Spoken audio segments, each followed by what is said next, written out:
गांव की बहू। क्या सावित्री, मैंने सुना है कि मालती की बहू ने अपने सास ससुर को घर से निकाल दिया है। अब क्या कहूँ, आजकल की बहुओं का कोई भरोसा नहीं है। कब क्या कर दें। मालती की बहू को देखकर कौन कह सकता था कि वो ऐसी निकलेगी। तू सही कहती है। आजकल की बहुओं को देख मुझे तो बड़ा डर लगता है। कहीं मेरी बहू भी ऐसी निकल गई तो। नहीं नहीं, मैं तो गांव की सीधी सादी लड़की से अपने बेटे की शादी करवाऊंगी।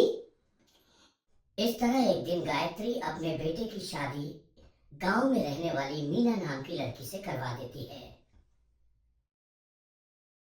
ये लीजिए माँ जी, आपके लिए गर्मा गर्म नाश्ता और चाय। अरे वाह बहू, सच कह रही हूँ, जब से तू इस घर में आई है मुझे तो बड़ा आराम है। तेरे जैसी बहू तो किस्मत वालों को मिलती है। का माँ जी, अब इतनी भी तारीफ मत करिए ना। धीरे धीरे मीना गायत्री की चहेती बन जाती है और मीना भी गायत्री को कभी शिकायत का मौका नहीं देती थी। फिर एक दिन, ये ले बहू, आज मैं बाजार से तेरे लिए साड़ी लाई हूँ। साड़ी देखते ही मीना का मुंह लटक जाता है। का माँ जी, ये भी कोई साड़ी है? ना, मुझे तो बिल्कुल पसंद नहीं आई। अरे लाना ही था तो कोई अच्छी महंगी वाली साड़ी ले आती मेरे लिए। आप तो ये सस्ती साड़ी उठा लाई। मुझे नहीं ना चाहिए आपकी ये साड़ी, आप ही पहनिए इसे। अरे ये क्या बहू, तू तो आजकल कुछ ज्यादा ही नखरे दिखा रही है। मैं इतने प्यार से तेरे लिए साड़ी लेकर आई हूँ और तू है कि उल्टा मुझे ही दो बातें सुना रही है। अरे माँ जी, आप अपने लिए तो बड़ी डिजाइनदार और महंगी महंगी साड़ियाँ खरीदती हैं और मेरे लिए ये सस्ती साड़ी ले आई। आप समझती हैं कि मैं गांव से आई हूँ इसलिए मुझे कुछ नहीं पता। हाँ, अरे कुछ नहीं, तुझे शहर की हवा लग गई है बहू।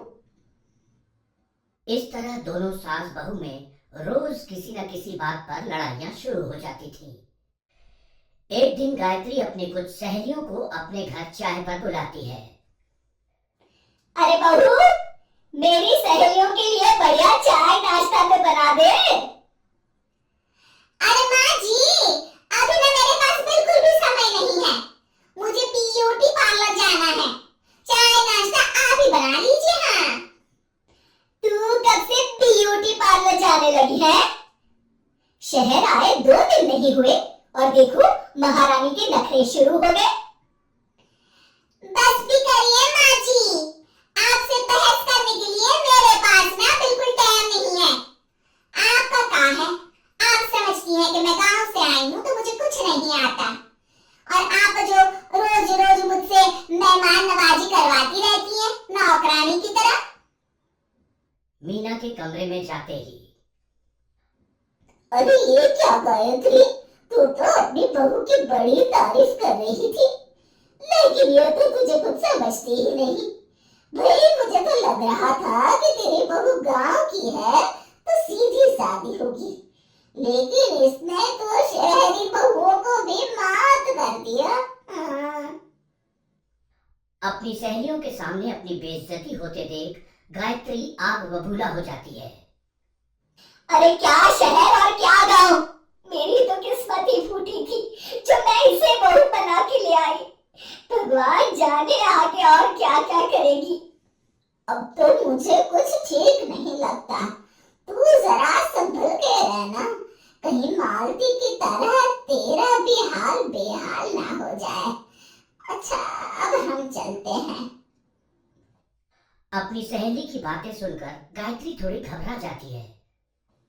अरे ये सुशीला क्या बोलकर चली गई, कहीं इसकी बात सच ना निकल जाए। दूसरी तरफ मीना सारी बातें सुन लेती है। अगले दिन से गायत्री अपनी बहू से कोई काम करवाने से पहले 10 बार सोचती थी। ज्यादातर काम वो खुद ही कर लेती थी।